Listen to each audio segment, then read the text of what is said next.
So here we are, Red Vet's in the garage, and the first thing on the agenda is to find out where that oil leak is coming from on the engine. And to do that, we got to get it up on jack stands. So we're going to get that done right now. And we're going to use the method we used to get the maroon Vet up on its jack stands by using the center jack method on this side.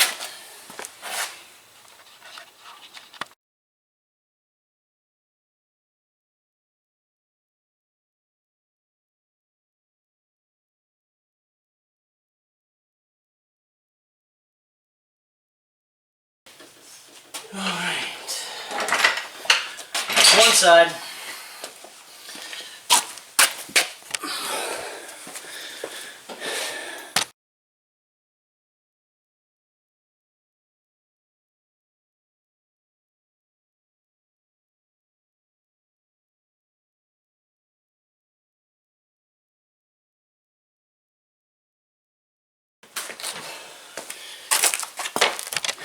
Alright, once we make sure it's secured on the jack stands,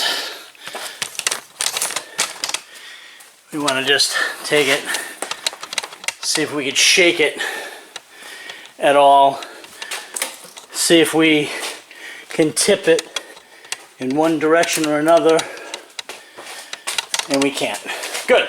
So, for those of you that don't know where that placement was, I'm going to show you right now.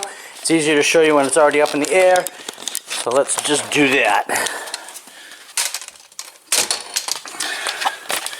So, where I put the jack and the piece of plywood was right here. Okay, this jack went into this grooved section right there. I don't know if we can, there we go. Went right into that groove section right there. And then this is where we put the jack, the floor jack and the piece of plywood right here. So that cover it hit this and these and made a bridge across them, because you have some piping right here. Brake, I believe, or then fuels on that side, on the passenger side. So this is brakes. And this jack stand I just put right there, same place on that side as that oil leak. The issue is, I think we're going to have to go up higher. So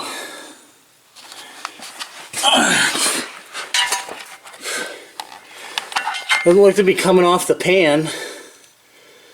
Huh. Alright, well, we'll get to that in a second. Right now, we just have to make sure that this is secured so that I can get underneath it and not worried about being crushed by my Corvette. Be right back.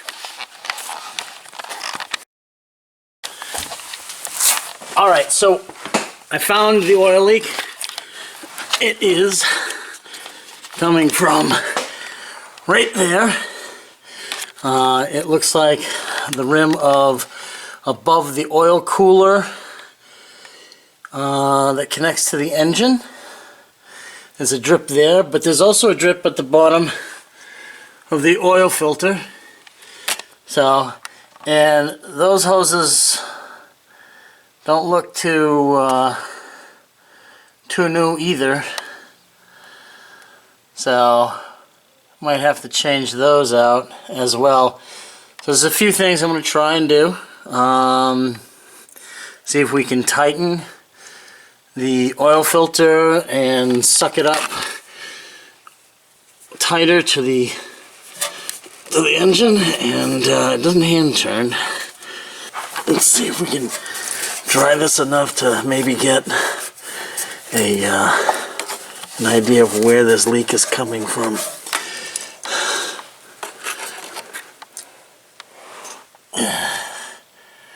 So I think the first thing we got to do is we're going to run it, because the oil filter is tight. So that's that. Alright.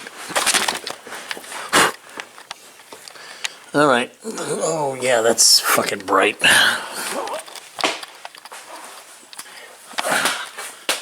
All right. So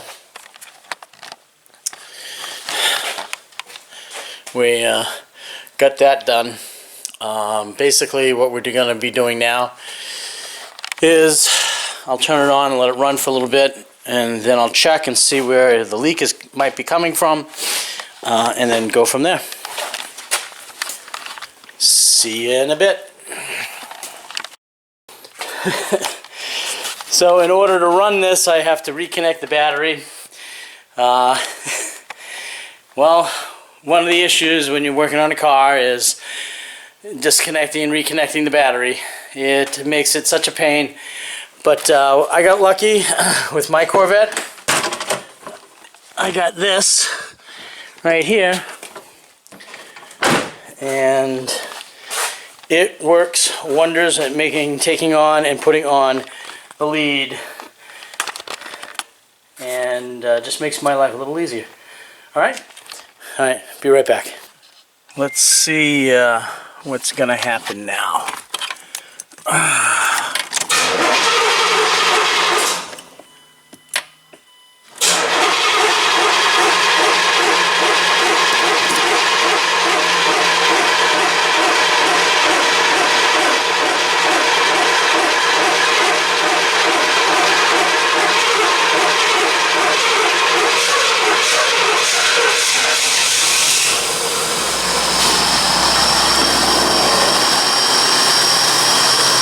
Sometimes you can't let it quit on you. You just gotta go through it. Alright, so we got the car running. I want to get underneath here and I want to see what I can see. I moved some light over. I'm not seeing any rush of oil or anything yet. We will let the oil heat up, because right now we're running a temperature of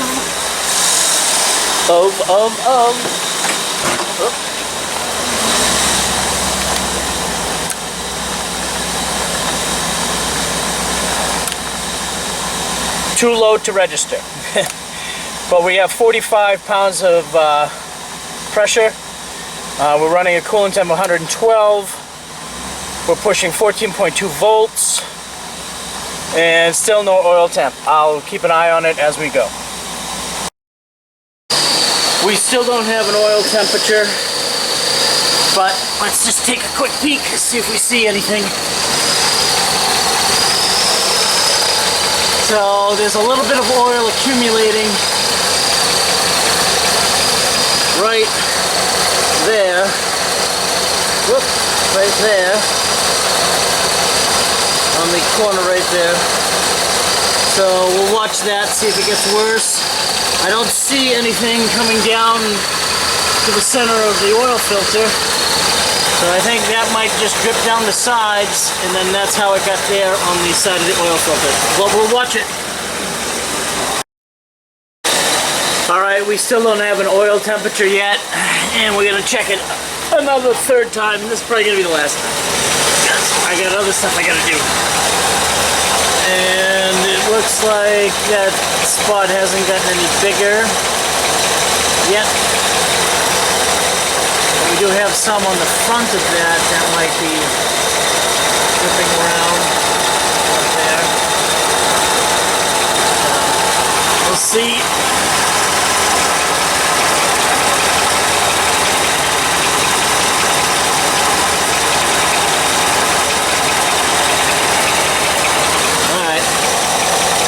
Yeah, so I'm going to shut it down because the fumes are getting a little toxic.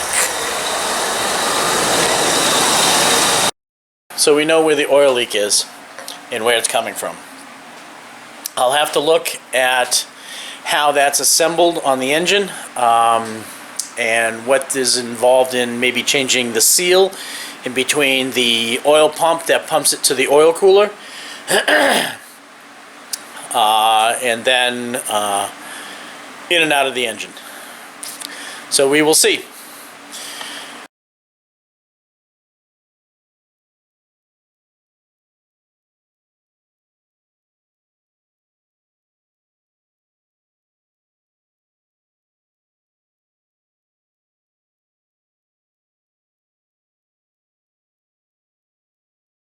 stay tuned for upcoming videos. We got it up on jack stands. I'm going to disconnect the battery, and then I'm going to call it a day on that front until I have. Then I'm going to call it a day on that front until I have more information on how much it's going to be for fixing the oil leak on the engine. Thank you very much for watching this video. I really do appreciate everything you guys do for me by watching my videos. And I look forward to making the next video for you as soon as possible. And we'll go from there. Happy New Year. See you soon. Bye-bye.